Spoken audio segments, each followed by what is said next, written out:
Is Odin gonna do our introduction? Odin, come do the intro. Come here, buddy. Say hi. Give us a hug. Right here. Give a hug. Good boy. Yeah. Good boy. Alright. Okay. Well, welcome to the great Zipp comparison. We have pretty much all of the Zipp wheels here, and we're going to go through all of the qualities of each wheel, kind of some different points like acceleration, weight, quality, stability, all those fun things that you'll care about when you're comparing the Zipp lineup or just comparing it to any other wheel. First, we'll compare it with the cheapest of the lineup, which is the 303S. Yep. So these are going to be Zipp's price point carbon wheel. And honestly, I think I would say within the $1,000 to $1,300 range, I don't know of a better wheel set that exists on the market right now. Yeah, so Zipp does a really good job hitting the price point with these, but their quality is actually very good as well. So one of the things that you'll notice about the 303S wheels is they have a nice decal that can't get scraped off. It's under the top coat. They're all hookless, so we'll just get that out of the way at the beginning. They're all hookless, but also something that's really nice about these is all the spoke holes are very straight and even like slightly drilled at an angle so that the spokes themselves come out straight, so you don't get any weird bends or angles. And the other nice thing about these wheels is the rim weight is actually not that heavy at all. The rim is 410 grams, so that's comparable with like a top of the line MV SES rim. So that's really respectable for what's considered like a entry level carbon road rim. Totally. They are let down a little bit by their hubs. Yeah. So the hubs are going to be where most of the extra weight comes in on these. The hubs in these are going to be kind of just your standard hub, nothing super special. But they're definitely, this is going to be overall hubs, rim, everything. This wheel is bomb proof. It's a great wheel for cyclocross, gravel. For those of you that are a little bit hard on your equipment, this is probably the wheel I'd go with. And overall, just a fantastic wheel. We've used these for just about everything. Yeah, we have literally used them for just about everything. Gravel, road, cyclocross, I guess not mountain biking. No. That is an exception. We've gotten stuck on the gravel bikes pretty good sometimes, so. But the other thing to call out really quick is all of these rims are covered with the same warranty. Mm-hmm. So if you do break them, then Zipp will help take care of you. Yep, they do. And the only other thing to maybe mention on this is the initial design of the 303S came without drainage holes drilled. Yes. They have since fixed that. There are now drainage holes in all of the rims. Exactly. So all of these rims, if you see any reviews that say that's been fixed, it's not an issue anymore, that's where these wheels become extremely, extremely worth the price. Yes, definitely. So we'll jump now to the next wheel, which will be the 303. Yep. So this is your 303 Firecrest. This comes in at the second lightest in the group. Price point on this is right in the middle. All the Firecrest lineup is, you have the 303S, you have the Firecrests, and then the NSWs as far as price goes. So it's your mid price point. But again, I think Zipp did a really great job here of creating a wheel that really is worth what you pay. Yeah, and so talking a little bit more about kind of the rims themselves. So where these differ a little bit from the 303S is the decals are on the outside. So when you're putting on a tire, you do want to be a little bit careful that you don't scrape off the decals. You can buy the decals after market, so it's not the end of the world, but just something to consider. Rim weight for these is, I believe, 365 grams. So you're losing almost 45 grams, 50 grams from the 303S rims. They are a little bit shallower at 40 millimeters. The 303S are 45 millimeters deep. But these things are probably the most stable of all in the crosswinds. Yep. Partly due to the way that the tire interacts with the rim, but also partly due to the depth of the rim. The hubs kind of sit right in the middle as well. Yeah, so that's going to be your ZR1 hub in the Firecrest lineup. That's going to, of the hubs that they make, I think this is kind of, again, the best all-round hub. It's the one that's going to be maybe the most durable, requires the least amount of maintenance, but doesn't quite have the, it has a little bit more drag than the Cognition hub in the NSW lineup. So good hub, definitely better than the 303S, but not quite as good as the top of the line one. As you were saying too, the lighter weight on this wheel actually contributes to its ability to accelerate a lot more quickly than, say, your 303S or even your 404 and even technically your 454 NSW. That acceleration, though, in turn also leads to it having a little bit less ability to carry its speed. So aerodynamically, maybe not the best wheel in the lineup, but certainly the best all-rounder. Still better than the traditional box section. Mm-hmm. So you'll get aero gains if you're upgrading from an alloy rim no matter what. One other thing just to call out on the quality is some of the spoke holes on the inside or the valve stems aren't aligned perfectly straight. It's difficult to see in the video with the tire on. So just something that could definitely be improved for what is considered a not ultra premium, but definitely more of a premium wheel set. But it doesn't actually affect your ability to ride the wheels, and they hold up perfectly well on the road. Yeah, very, very small things. Small difference there. Jumping to the top of the line for the 303 series wheels is the 353 NSW. So this one is a little bit of unique in the way that the rim is kind of the wavy profile. Mm-hmm. So you have up to 47 millimeters deep and then down to 43 millimeters. So they call it an average of 45, but you're actually getting that wavy profile.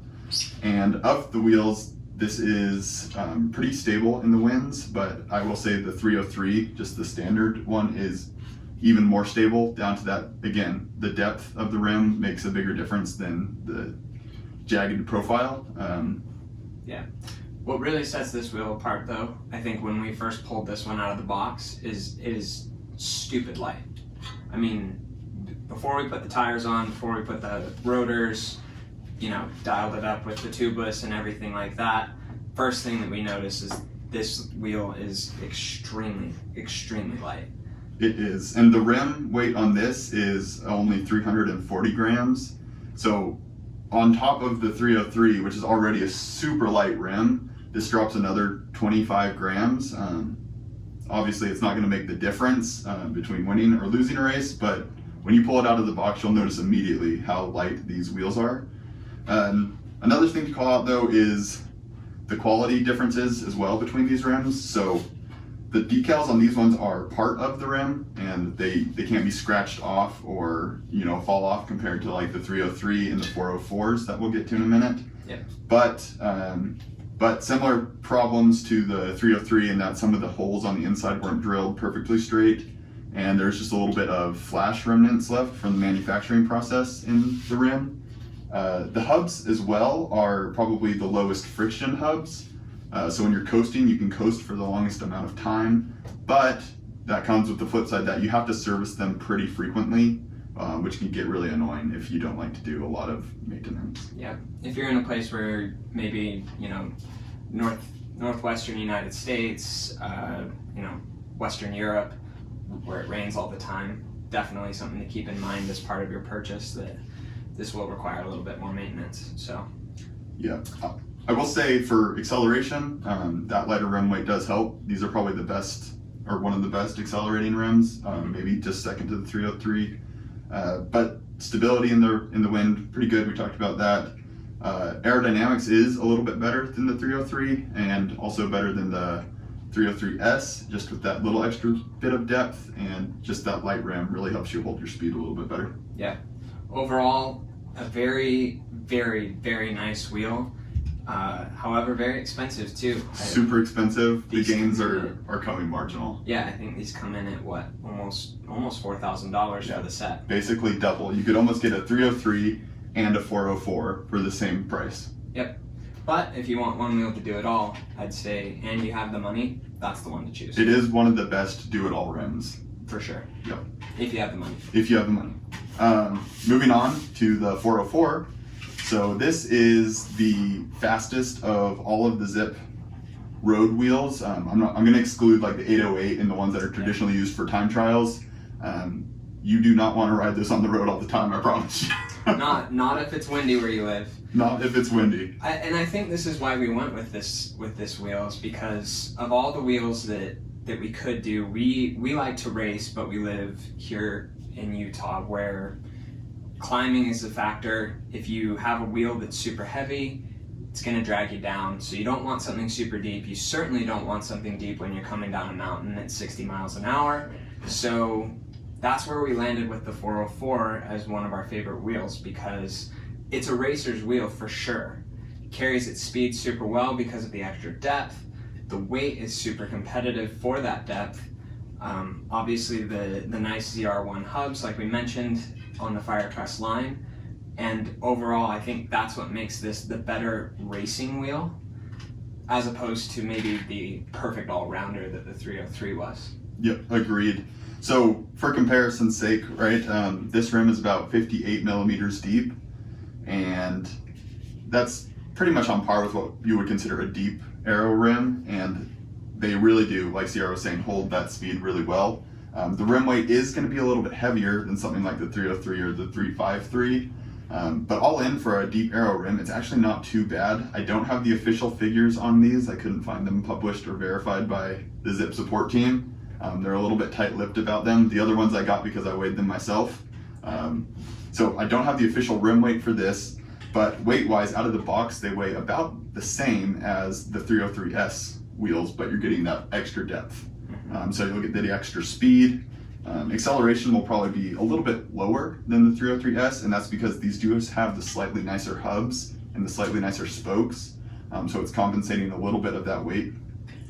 But I do want to call out, again, some of the same sort of quality concerns that you have with the 303. So it's got the external decals, which look great as long as you don't scuff them. Yep. Same problems where the valve stem not drilled straight, or some of the spoke holes were not drilled straight, but you can see you're still able to lace it up and it rides just fine. And if it is something that's a concern, Zipp has the warranty and they'll take care of you, they'll fix it. So something to keep in mind there.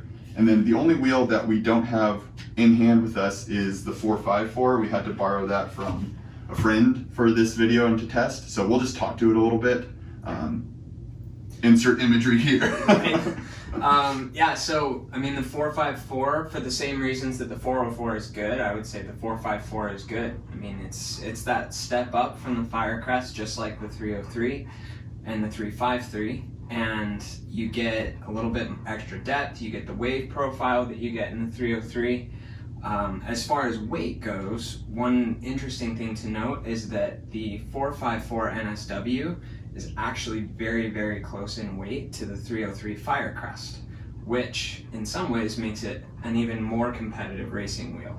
So where it'll carry its speed a little bit more, it still has that acceleration that you get from a 303 because of the weight.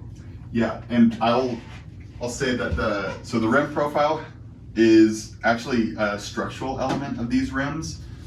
So this profile actually allows them to build the rims lighter. So the 404 might be the fastest wheel, but that 454 will have a lighter rim and be able to hold speed better than, for example, the 353 or the 303, just a slightly behind the 404. But you get that acceleration back. You get the cognition hubs, which, like we mentioned, zero drag when you're freewheeling. Super low drag, but more maintenance. They also, like the 353, have the decals that are part of the rim, so you don't have to worry about scratching those off. Same sort of quality concerns that you have with the 353. They all have the drainage hole. We talked about that on the 303S. Yeah. All of these other ones have the drainage hole from the very beginning, so that's not a problem.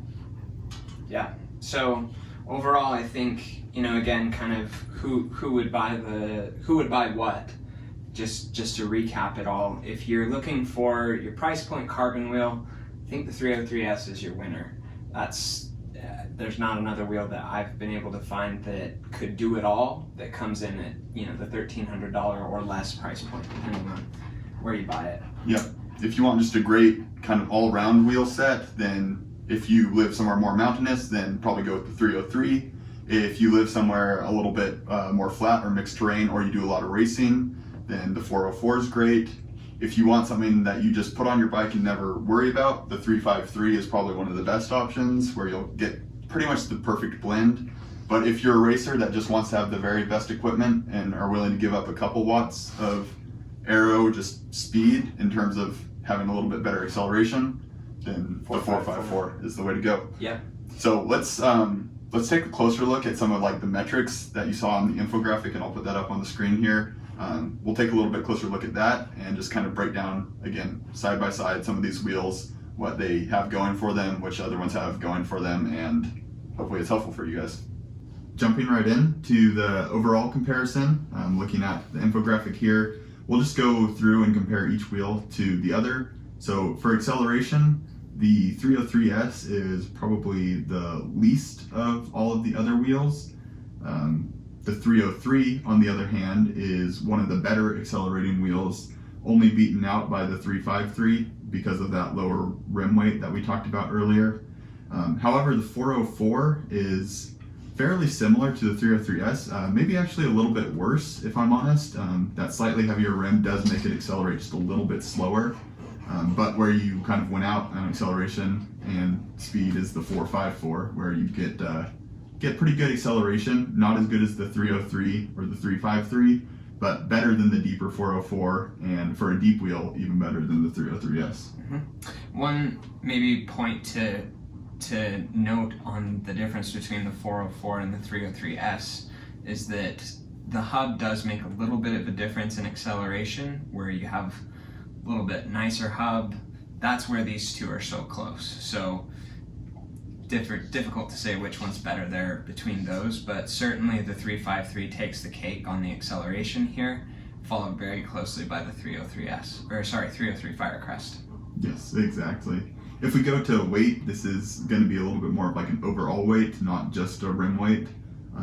So the 303S is the heaviest of the bunch. The 303 is very light. The 353 astonishingly light. Yeah. The 404 is kind of a step behind the 303 and the 353, but better than the 303S. Just overall weights here. The 454 it kind of hits a sweet spot where it's almost as light as the 303, but deeper, which is amazing. Yeah. 454 does a really good job with the weight. It's impressive that they were able to make such a deep wheel be that light.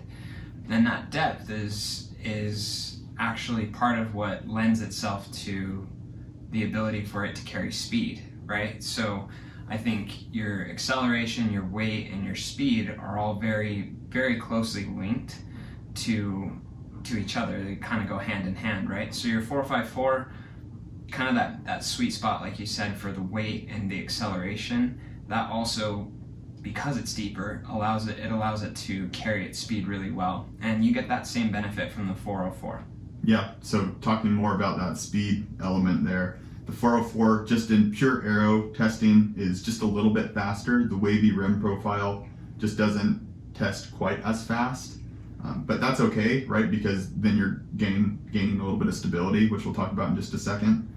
So for speed, the 404 is the fastest, just outright speed. 454 right on its heels. 353, because it is just a little bit deeper than the 303, for example, is also going to be just a little bit faster. The 303 is probably the slowest of the bunch, but again, we're not talking a lot here. We're talking some watts, a handful of watts. The 303S is just a little bit faster than the 303, again, because of that 45 millimeter depth. But where this gets really interesting is it's great to look at just the speed numbers, but you also have to look at the stability, right? Because if you're spending so much time fighting a wheel, you're going to be slower overall. So let's talk about stability and how these wheels kind of compare with each other. Yeah, and I think Zipp, again, with their, just in general with this entire lineup, I think that they've got a, I don't know if you agree with this, but for me, they've been the most stable wheels that I've ridden to date. And I think largely that's due to the internal rim width and the tubeless obviously helps with that as well. Just as far as comparisons go, your most stable is going to be your 303 Firecrest. And in large part, that is your shallowest rim. So in the crosswinds, it's going to pick up the least amount of wind, crosswind. And then kind of going to the opposite end of the spectrum, you have your 454, which is going to be your least stable. Actually, your 303S. I'd actually argue that the 303S is a little bit less stable than even some of the deeper rims. And I'm not really sure why this is, especially because the 303S, 404, and 454 all have the exact same internal width and external width. But for unknown reasons, the 303S, it might just be the shaping of it. It just doesn't hold the wind as good as the 404 and the 454. So for stability, I'd say the 303S is actually probably the worst of the bunch. But the 404, for how deep it is, it's impressive that it can be more stable than the 45 millimeter 303S. Again, that wavy profile really helps the 454, but when it comes to it, 303 is the best. 353 is kind of like the best all-around compromise. Again, it's one of those wheels you can just kind of leave on your bike and it's going to be good in almost all conditions. So that takes us just down to the quality, and we won't spend a lot of time here because we already talked about that. But there's just a lot of different things that go into the quality of these rims. The 303S. Yeah, and when we're talking quality, just to clarify, we're talking about the rim quality, how it was built, not necessarily the ride feel, the compliance, or overall performance of the wheel. The quality, we're strictly talking build quality. Yes, correct. Yep. Build quality. Ride quality is so subjective that we'll leave that up to you to determine. Build quality is just the build of the rims. And you can see a difference between these different rims and how they're built. So take that into consideration when you're purchasing one of these wheels. But like we said, there's always the lifetime warranty, so they'll take care of you if anything does go wrong. Yeah. And we're not going to talk about value because that's going to be highly dependent upon your own personal situations. We just wanted to give you our opinions on the full Zipp lineup. Hopefully it helps you make your own decision, and hopefully you can get out riding soon. Yeah. And if you do end up buying these, we hope this helped. Hope you enjoy, and see you out on the road or the trails. See you in the next one.